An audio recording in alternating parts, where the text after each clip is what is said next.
There were weeks I barely left my bed. I would wake up, stare at the ceiling, and feel the weight of the entire day before even getting out from under the covers.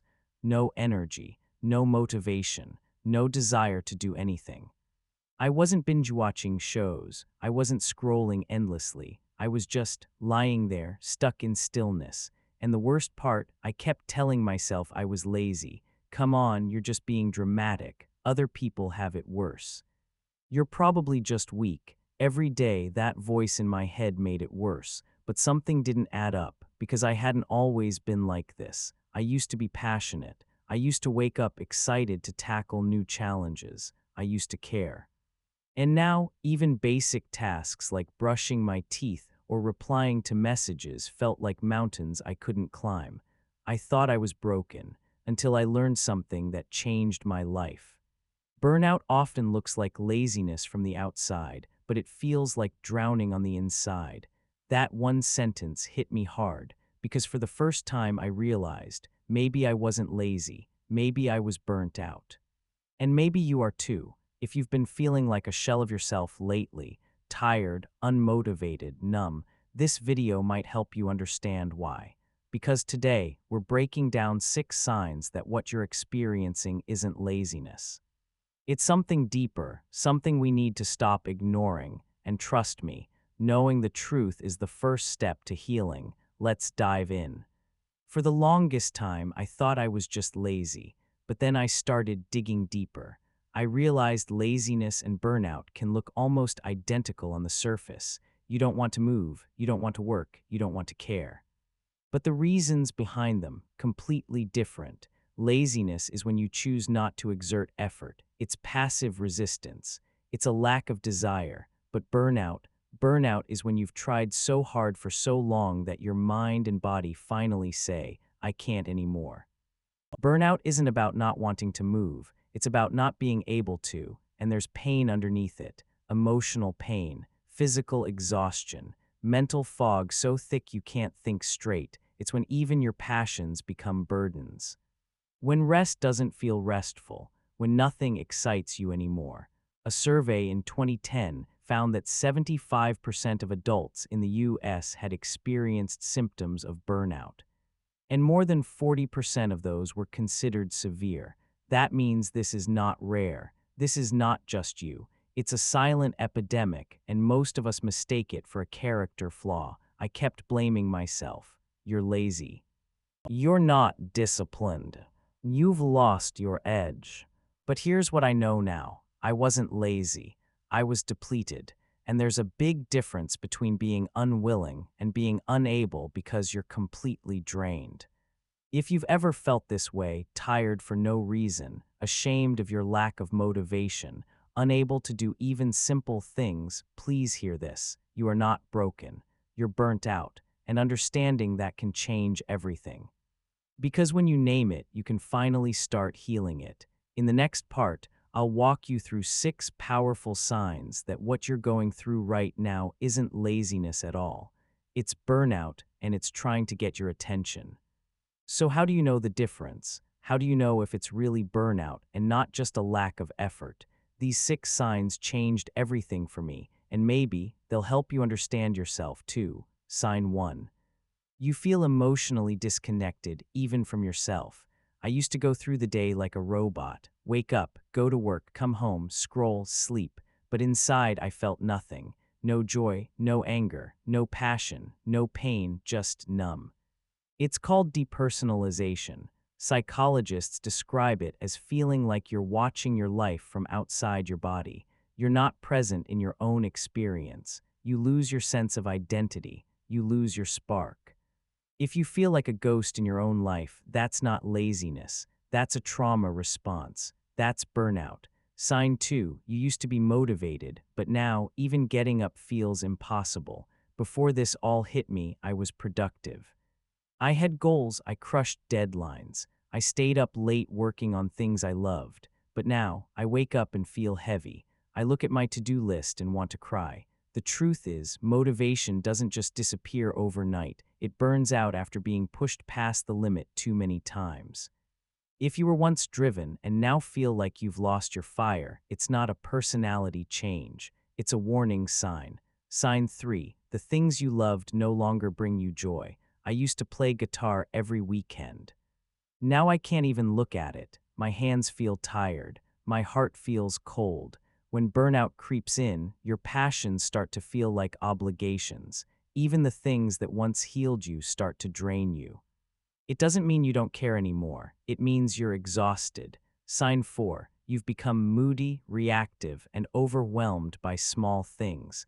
I started snapping at people I loved.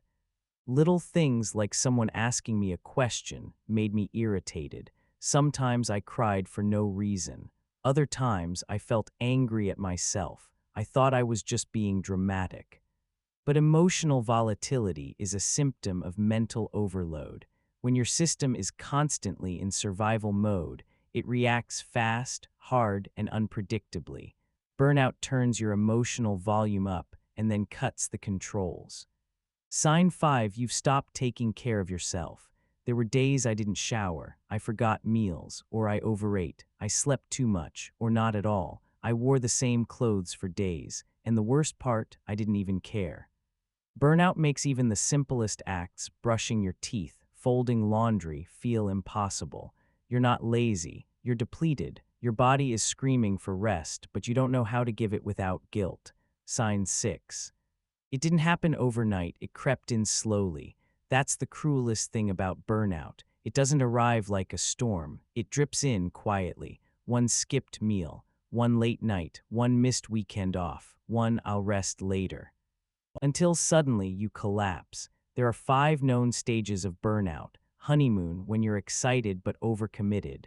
Onset of stress, when fatigue starts but is ignored.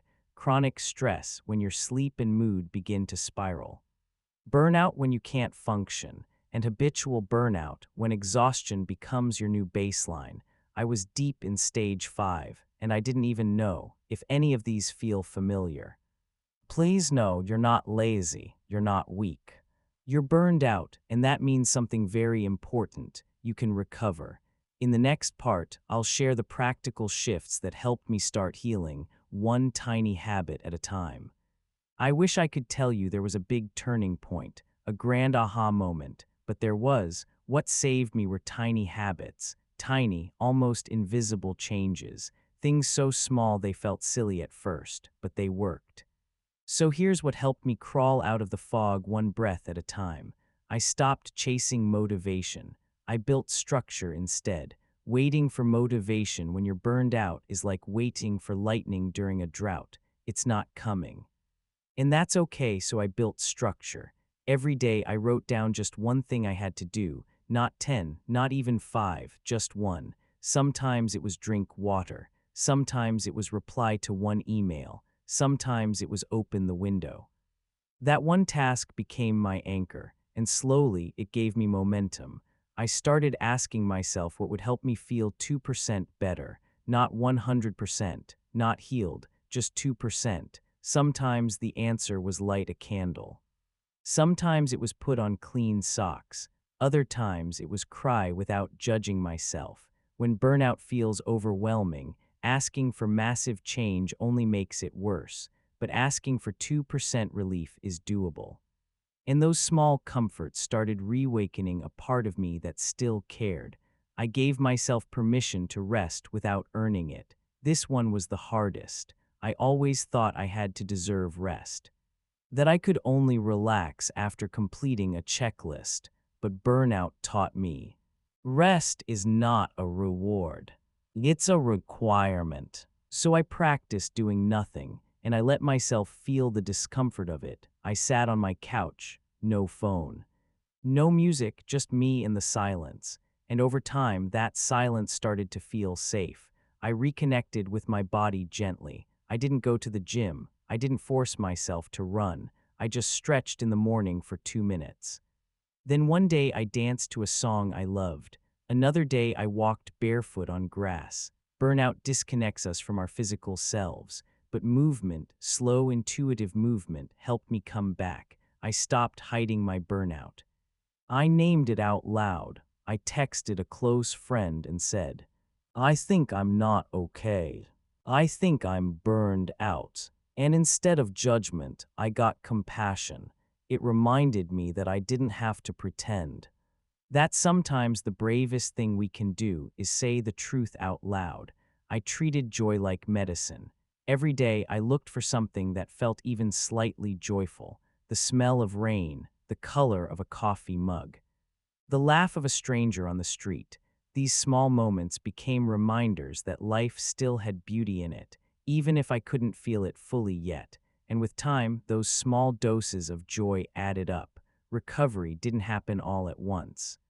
Some days I still fall back, but I fall softer, and I know how to get back up, because burnout isn't a flaw in your character. It's a wound that needs healing, and healing begins with choosing to be gentle with yourself every single day.